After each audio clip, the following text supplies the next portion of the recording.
Alidi. Titi on note on le terrain for different to put your feet on zero. And non si fio me chawe. Me du bedon. O pe o jao. No fe ko wa jeme lo nkoje. Alo to ko afo le mi wo lo da kale. Le ko su e bo le yin we ka bo ngo ti te wo bi oko mi. Bo su ho lori ma kon ni adu mi o. Mero, we parle desse beozo. Ora ntewe kanti ntewe ono chukujewe. Etendo put fonse do le ponchu bono o tren ko. Amen. La sœur dit que hier elle s'apprêtait pour sortir, pour venir à la prière.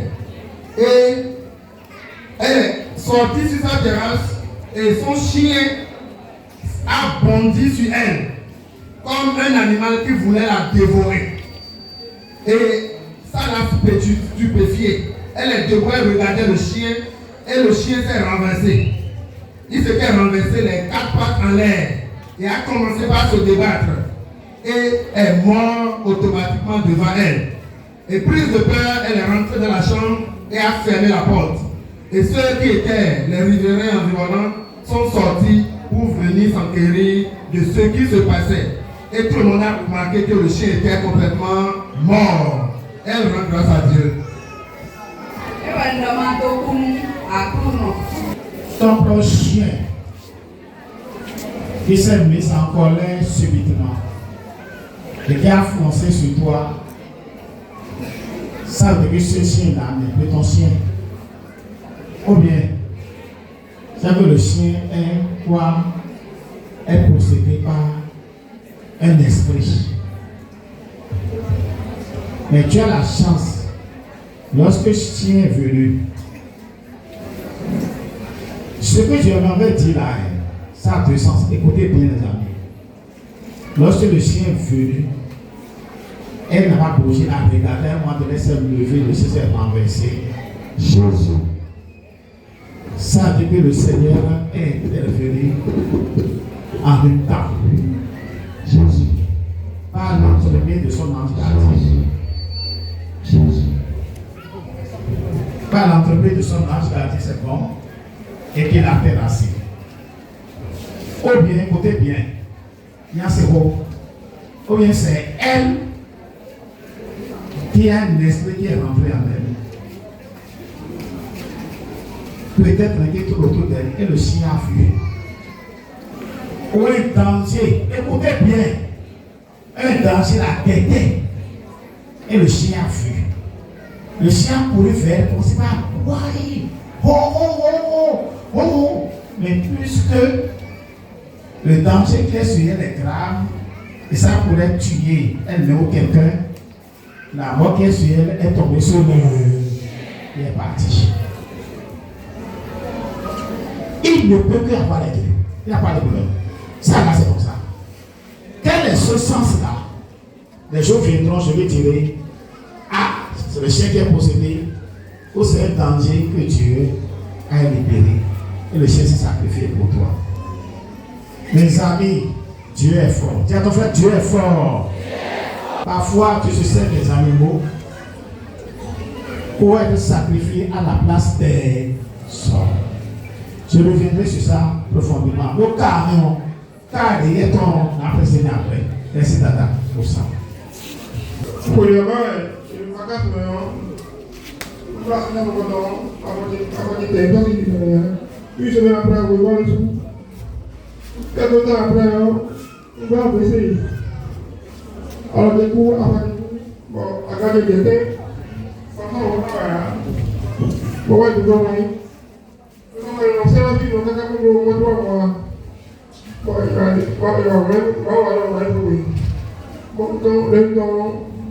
on peut briller. Briller au nord.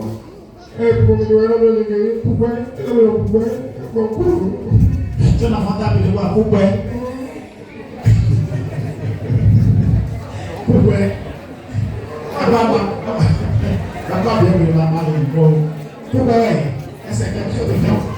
D'abord, on a refusé de te prendre. D'accord. Bon, là, comment vous dites? il est d'accord, il est réuni. Moi, je suis réuni, c'est quand même pour moi, adoration, c'est simplement cheminer, le professeur de l'eau, le couple de l'eau, Évariste, pour la vie. Fortunément, il n'a pas été avec lui. Pour moi, il faut vraiment moi. Jeudi passé, on a vu comme moi. Et moi, on parle à l'eau, et on a fait, mais on va faire. Oui, parce que vous l'avez, si vous l'avez, il y a des invités. Alors que là, il y a des invités. Gloire à Dieu. Gloire à Dieu.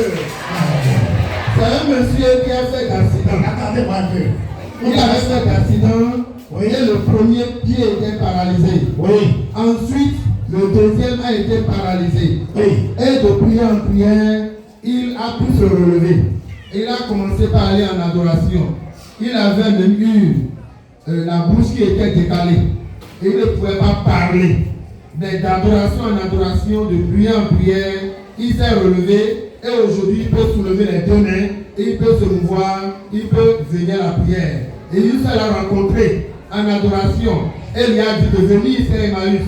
Donc aujourd'hui, il est venu et il a voulu rendre grâce à Dieu parce qu'il s'est retrouvé et rétabli sans aucun souhait de plus.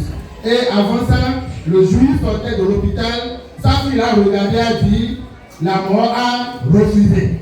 Sa fille l'a appelé, la mort a refusé. Parce qu'il était complètement défiguré, complètement abattu. Et aujourd'hui, il rend grâce à Dieu au milieu de nous. Et nous bénissons le Seigneur pour sa vie. Merci beaucoup.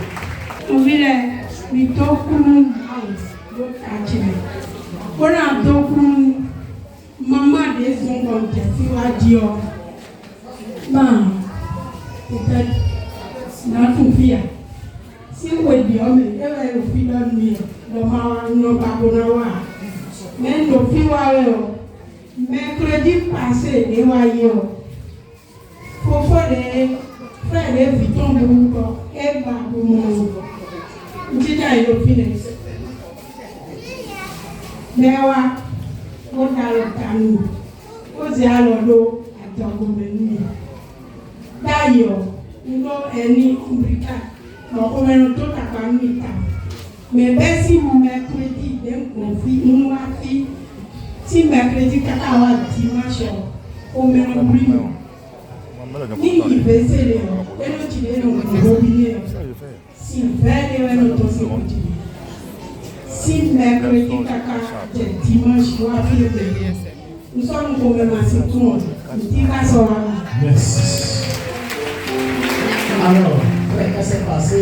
Chers frères et sœurs, la sœur dit que le mercredi dernier elle était venue ici, mais avant ça, depuis 1 an, on lui parlait d'Emmaüs, mais elle ne voulait jamais venir. Ah bon? Depuis un an. Hein? On lui a parlé d'Emmaüs, elle n'a pas voulu venir. Et le mercredi dernier, elle est venue. Et elle était derrière. On priait quand le frère Dieudonné lui a imposé les mains. Très bien. Et a mis sa main dans son ventre. Très bien. Et a prié sur les maux de ventre. Oui. Et elle a dit qu'elle est rentrée du mercredi jusqu'au dimanche. Oui. Elle ne faisait que faire sortir de son ventre des déchets. Et l'eau qu'elle sortait était toute verte. Très bien. Et du mercredi jusqu'au dimanche, elle a sorti ce déchet. Oui. Et du dimanche jusqu'à aujourd'hui, elle n'a plus de médicaments. Et l'hernie ombilicale a disparu. Acclamez le Seigneur. L'hernie ombilicale. Ma soeur, un an, on te fait la cour. Quand tu es venu ici, c'est Jésus qui t'a fait la cour. Regarde Jésus qui est là. Fais des soins à Jésus. Tu vas comment? Tu vas rencontrer tes autres lois. Abia. Bibi. Hein? Vous voyez, il a fait pour tu vas un an. Et je suis arrivé maintenant. Il a pris. Et alors, je suis arrivé ici. Ça dit que le Seigneur m'a eu. Donc, il a dit qu'il faut pas pour nous faire de toi. Je suis pour les rois. On va aller vite, oui. Votre lien avec la vie dans la chemin d'amour. Bonne terre à vos besoins. Bonne dame, à vos fonds. Bonne zé. Une zé, mais à y grand, c'est une boutique qui nous compte. Mais nous finissons qu'à les dames. Bonne maman, pourquoi vous voulez vos aimants? Moi, bon, c'est quoi pour moi? Si que les. Voici que nous avons il m'a dit à la vous. Bon, crédit dans le cours à pâté. On dit, nous crédit non. Bon, nous avons dit pour gaga votre avant. Bon, il va qui ça gaga aussi pour. Pour dire avant non. T'as bien avant. T'as bien avant. Mais ressources pour dire avant aussi. Bon, mais là, le film, quelqu'un nous dit, bon, nous reçoit, nous reçoit. Bon, quelqu'un nous l'a jeté. Bon, mais là, quand tu l'as su, mais va vous dans. Comment ça? Donc le serpent était sous le pain, c'est ça? Et la femme était dessus. Et on a dit, bon, et comme les laveurs du fond, bon, causer. Bon, les Adam, on les vaut. Bon, on va voir quand tu causes malin. Bon, c'est quoi avoir pour moi, si qu'elle est. À l'autre, comme pour faire bon, donc, à l'autre, si qu'elle est. Bon, voyez pas, pour mon homme, il a demandé à la voix. Bon, ouais, bah, qui a gagné quoi? Vous dites à voir, il y a gagné tambio aveugle. Bon, on va se couper à bout. Amen. Alléluia. Elle dit, l'enfant que vous voyez dans mes bras, s'était endormi. Je l'ai fait coucher sur un pas. Il s'est réveillé, je l'ai pris. Et il s'est endormi à nouveau. Et je voulais le faire coucher quand j'ai vu une queue. Et la voix me dit, ne prends pas le pain avec ta main. Je suis allé chercher un bâton pour soulever le pain et c'était un serpent qui était dessous.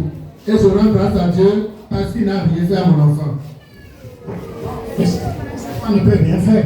Il faut dire qu'elle doit rendre grâce à Dieu pour avoir l'Esprit Saint qui lui a dit de soulever le pain. Ce serpent serait en mission ou pas, je ne sais pas. Serpent missionnaire l'air. Il a démarqué le bureau de Jésus quand même. Merci beaucoup. On continue.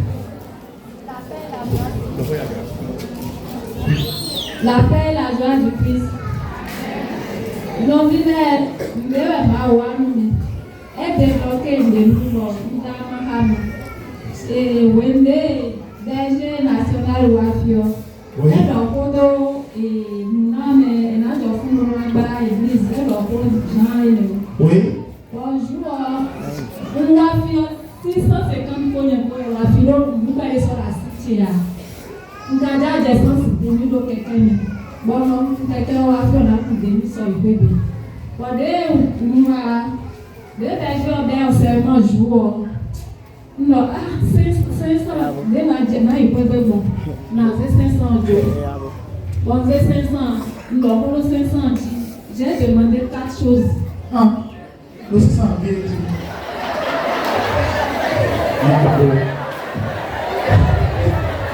Bon, alors, je vais parler.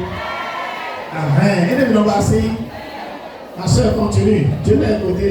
Nous comptons. Nous stockons nos sacs. Dès le campus, nos agents, nous sacs. Baobab signifie. Oui. Bon, maman, tu as pensé de lui quoi? Bon, mais le film, on met petit cambio. Bon, puis le film. Bon, les 500 euros, nous avons le masse. Et.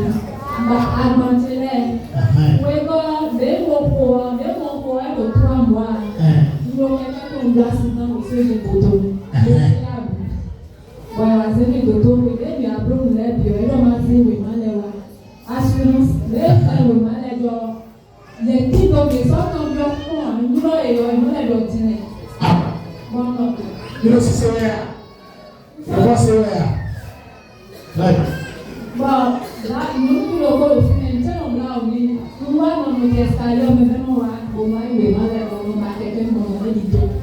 Bon, mais là, on va y ils sont comme on y est, on va y aller. Bon, nous allons bien, on va y aller. Ben, j'ai chargé mon lot. Pour aller voir les stations, si vous voulez, et bloqué pour eux. Et l'on va et l'on décompte.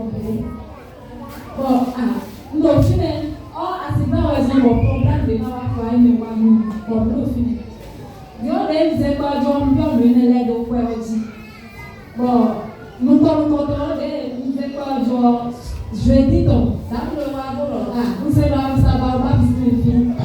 Technicien là na wa bon qualité ni ma bro mélange là non. Bon lo mi wa ko, est-ce que vous dites Oui. Alors, aussi avant de rester là, bon, et là, mais là, ouais, ouais, comme le loco, vérifier 100%. Les bêtes. Et bien, c'est ce que ça là. Encore.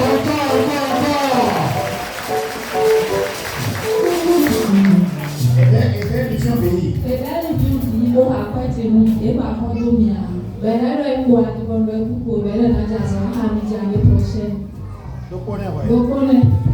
Oui, moi, je dis. Avant que moi je vais, elle fait même quoi côté là, c'est là. Elle est Congo. Mais quand on va, ils sont mis. Oui, bon, je vais dire passer, ouais, bon.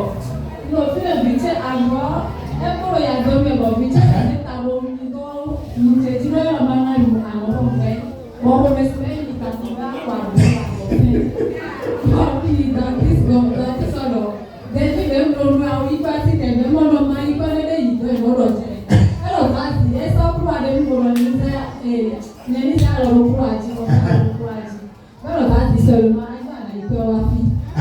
Bon, il peut donc faire, oui, mais on a dit. Il y a un peu de peut-être, il y a donc des. Il dit, il y a pas la fille à dire. Et comment, au fait, c'est là, on peut mettre fille à donner. Elle a bien appelé, il y a un peu bon, on pose le nom. Sécurité de la aussi, mais le quoi, il était banni de fiadi. Bon, mais il y a des choses, des faits donnés dans la place, on s'est posé de ce que tu dis. Et bien, on me le quoi, nous confiner pour le bas. Ni et pour le dossier, nous avons fini.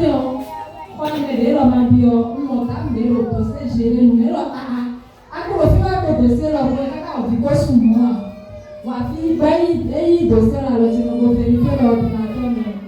Alors, chaque fois au procès 22 décembre, on est comme un endroit où il y a. Moi, il faut que je comprenne. Nous tiens à dire au passage. Souvent, à ma chaque fois, il y a un autre geste. Attends, c'est que le sourd.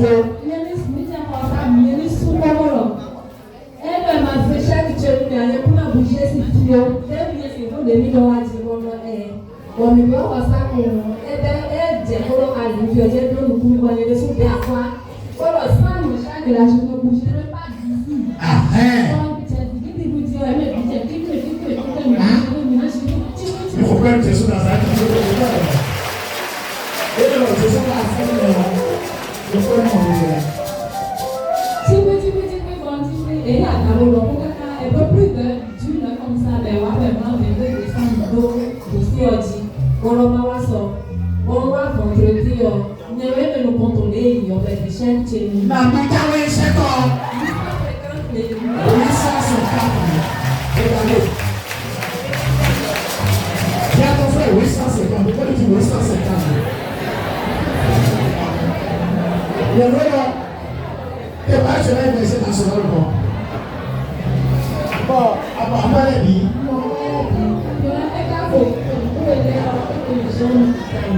On va aller à Jésus si vous on va aller à mon bébé. Tu vois, les camons, 800 000 on laisse ça. Les filles, on va faire une bonne coquille. On va essayer de faire un travail. Allez, alors, peut-être 1 million. Le 500 dit. On a pour monter le bon.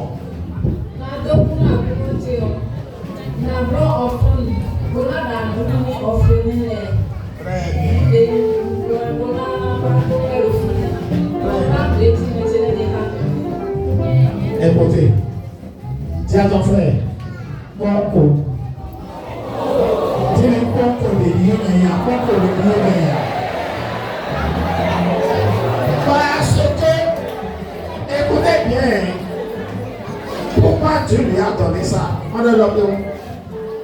Parce qu'elle n'avait pas d'argent sur elle. Et ça s'appelle Tia. Bon, il a seulement plus yes, c'est l'or. Soit à quoi son job. 600 mois. C'est-à-dire que moi, allez, 500 semaines, dès qu'on a mis, au sens, c'est son job.